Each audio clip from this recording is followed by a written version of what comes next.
आइए जानते हैं आज की कुछ अंतर्राष्ट्रीय खबरों को। पहले एक नजर आज की हेडलाइंस पर। Kanchenjunga rail accident, automatic signalling system क्या होता है जिसे तोड़कर मालगाड़ी ने पीछे से टक्कर मारी। लोकसभा स्पीकर पद पर समझौता नहीं करेगी बीजेपी, एनडीए के सहयोगी दल को मिल सकती है डिप्टी स्पीकर की पोस्ट। विधानसभा चुनावों की तैयारी में जुटी बीजेपी, घोषित किए 4 राज्यों के प्रभारी। सिर्फ मीम नहीं है मेलोडी, पीएम मोदी और मेलोनी की राजनीतिक साझेदारी पलट देगी यूरोप की सियासत। दिल्ली के पानी की कहानी, क्या है हथनी कुंड, कैसे यहां 3 हिस्सों में बढ़ जाती है। ईवीएम पर फिर बवंडर, राहुल से लेकर अखिलेश तक सब हमलावर। हज के लिए गए 14 लोगों की मौत, 2700 से ज्यादा की तबीयत बिगड़ी, सऊदी ने की ये अपील। पुष्पा 2 रिलीज डेट, अब 15 अगस्त को नहीं आएगी अल्लू अर्जुन की फिल्म। पापा शत्रुघ्न सिन्हा को छोड़ सोनाक्षी सिन्हा ने होने वाले ससुर संग मनाया फादर डे। और बांग्लादेश के बल्लेबाज ने लाइव मैच में की बेईमानी, देखते रह गए अंपायर। पश्चिम बंगाल के रंगापानी स्टेशन और चतराहाट जंक्शन के बीच कंचनजंगा एक्सप्रेस को पीछे से एक मालगाड़ी ने सिग्नल तोड़कर टक्कर मार दी। यहां पर ऑटोमेटिक सिग्नलिंग सिस्टम लगा है जिससे 2 ट्रेनों के बीच दूरी तय होती है और संचालन होता है। भारतीय रेलवे धीरे धीरे एब्सोल्यूट ब्लॉक सिस्टम से ऑटोमेटिक सिग्नलिंग सिस्टम में शिफ्ट हो रहा है। इसके क्या फायदे हैं, यह कैसे काम करता है और सिस्टम लगे होने के बावजूद हादसे की आशंका कैसे रहती है। रेल मंत्रालय के वरिष्ठ अधिकारी के अनुसार दोनों ट्रेनों के बीच की दूरी तय करने के लिए 2 तरह के सिस्टम काम कर रहे हैं। पहला एब्सोल्यूट ब्लॉक सिस्टम और दूसरा ऑटोमेटिक सिग्नलिंग सिस्टम। भारतीय रेलवे धीरे धीरे ऑटोमेटिक सिग्नलिंग सिस्टम में शिफ्ट हो रहा है।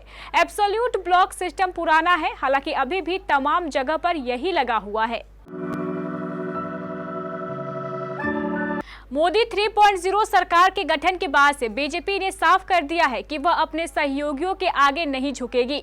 बीजेपी ने सहयोगी दलों को एक तरह से ये संदेश दे दिया है कि वह गठबंधन धर्म निभाएंगे लेकिन सिर झुकाकर सरकार नहीं चलाएंगे। मंत्रिमंडल के बंटवारे में बीजेपी का वर्चस्व तो दिखा ही, अब बीजेपी ने लोकसभा स्पीकर के पद पर भी वीटो कर दिया है। इससे साफ है कि बीजेपी स्पीकर पद से समझौता नहीं करना चाहती। हालांकि एनडीए सहयोगी दल को डिप्टी स्पीकर का पद मिल सकता है। सूत्रों के मुताबिक बीजेपी लोकसभा स्पीकर का पद अपने पास रखेगी और डिप्टी स्पीकर का पद एनडीए की सहयोगी दल को देगी। पार्टी आलाकमान ने एनडीए के सहयोगियों और विपक्षी दलों से बातचीत कर आम राय बनाने की जिम्मेदारी पार्टी के वरिष्ठ नेता और रक्षा मंत्री राजनाथ सिंह को दे दी है। भारतीय जनता पार्टी ने महाराष्ट्र, हरियाणा, झारखंड और जम्मू कश्मीर के लिए अपने प्रभारियों की घोषणा के साथ इस साल के अंत में इन राज्यों में होने वाले विधानसभा चुनावों की तैयारी शुरू कर दी है।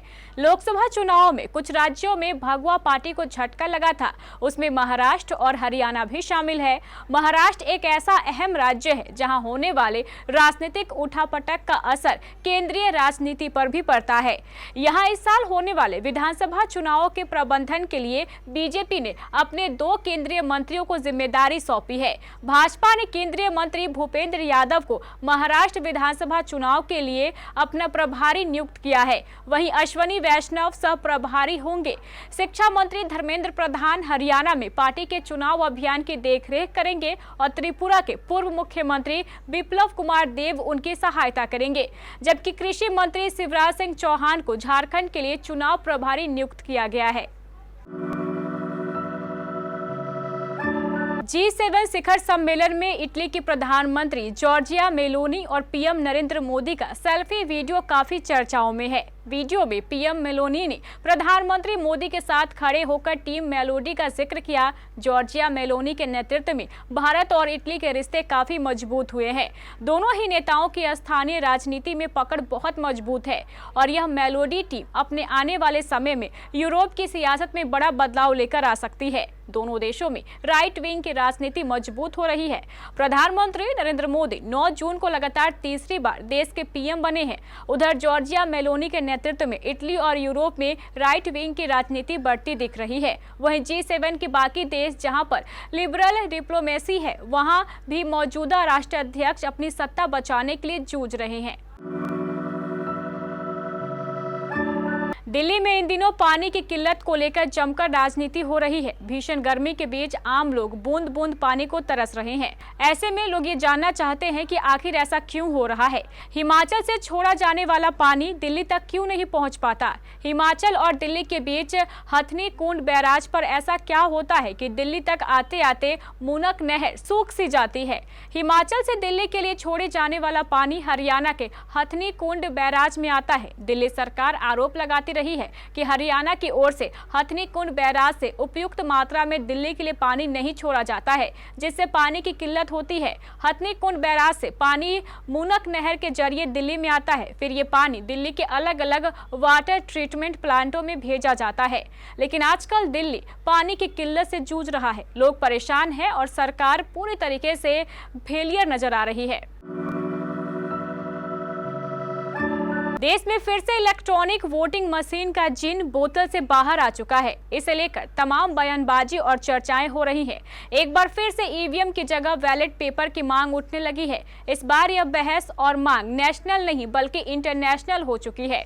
दरअसल इस बहस की शुरुआत हुई है दुनिया के सबसे अमीर शख्स एलन मस्क के एक एक्स पोस्ट से। इस पोस्ट में मस्क ने ईवीएम के हैक होने और इसे हमेशा के लिए खत्म करने की बात कही है। उनके इस पोस्ट के बाद कांग्रेस के राहुल गांधी, सपा के अखिलेश यादव और कई अन्य दलों के नेता भी ईवीएम के मुद्दे पर आक्रामक हो गए हैं। सऊदी अरब में हज के लिए गए 14 लोगों की मौत हो गई है। रविवार को अधिकारियों ने बताया है कि अत्यधिक गर्मी के कारण ये मौतें हुई हैं। अधिकारियों के मुताबिक ये सभी लोग जॉर्डन के थे। जॉर्डन की सरकारी न्यूज एजेंसी पेट्रा के मुताबिक जॉर्डन के विदेश मंत्रालय ने बताया है कि 14 लोगों की मौत के अलावा 17 लोग लापता है। मंत्रालय ने पहले बताया था कि हीट वेव की वजह से 6 लोग मारे गए। लापता 17 लोगों की खोज की जा रही है। मरने वालों के शव जॉर्डन लाने की भी तैयारी की जा रही है। सऊदी अरब में भारी गर्मी पड़ रही है और इसी बीच शुक्रवार की शाम को मक्का में हज की शुरुआत हुई। अल्लू अर्जुन और Rashmika Mandanna starrer film Pushpa 2 the rule लगातार सुर्खियों में है। इस मूवी की रिलीज डेट को लेकर एक बड़ा अपडेट सामने आया है। पहले ये मूवी थिएटर्स में 15 अगस्त को आनी थी, लेकिन अब बताया जा रहा है कि ये पोस्टपोन हो रही है। इसकी तारीख आगे बढ़ाई जा रही है। वजह क्लेश नहीं बल्कि कुछ और ही है। सुकुमार की directed film Pushpa the rise ने तो ताबड़तोड़ कमाई की थी। वहीं इसके क्रेज को देखते हुए इसका 3 साल बाद दूसरा पार्ट लाया जा रहा है। शुरू से ही इसकी रिलीज डेट तय थी। 15 अगस्त को ये आनी थी। पहले इसका क्लैश सिंघम अगेन से हो रहा था, फिर स्त्री 2 और खेल खेल में से टकराव होने वाला था। हालांकि इसकी तारीख आगे बढ़ाने का कारण कुछ और ही बताया जा रहा है। दिग्गज एक्टर शत्रुघ्न सिन्हा की बेटी सोनाक्षी बहुत जल्द मुस्लिम एक्टर जहीर इकबाल की दुल्हनिया बनने वाली हैं। दोनों की शादी 23 जून को मुंबई में होगी। वहीं इससे पहले सोनाक्षी हाल ही में अपनी ससुराल वालों से मिलती हुई नजर आई। इसकी एक तस्वीर भी फादर डे के मौके पर सोशल मीडिया पर सामने आई, जिसको लेकर अब एक्ट्रेस बुरी तरीके से ट्रोल की जा रही है। दरअसल पिछले काफी दिनों से सोनाक्षी सिन्हा और जहीर इकबाल अपनी शादी को लेकर चर्चाओं में है। कपल का वेडिंग कार्ड भी सोशल मीडिया पर सामने आ चुका है। वहीं हनी सिंह समेत कई स्टार्स ने दोनों की शादी को कंफर्म भी कर दिया है। लेकिन जब एक्ट्रेस के पिता शत्रुघ्न सिन्हा से इस शादी को लेकर सवाल किया गया तो उन्होंने बेहद हैरान कर देने वाला जवाब दिया। एक्टर ने कहा था कि उन्हें इसकी जानकारी नहीं है और आजकल के बच्चे शादी के लिए परमिशन नहीं लेते, सीधा कंफर्म करते हैं। T20 वर्ल्ड कप में नेपाल को हराकर बांग्लादेश ने सुपर 8 में अपनी जगह पक्की कर ली है।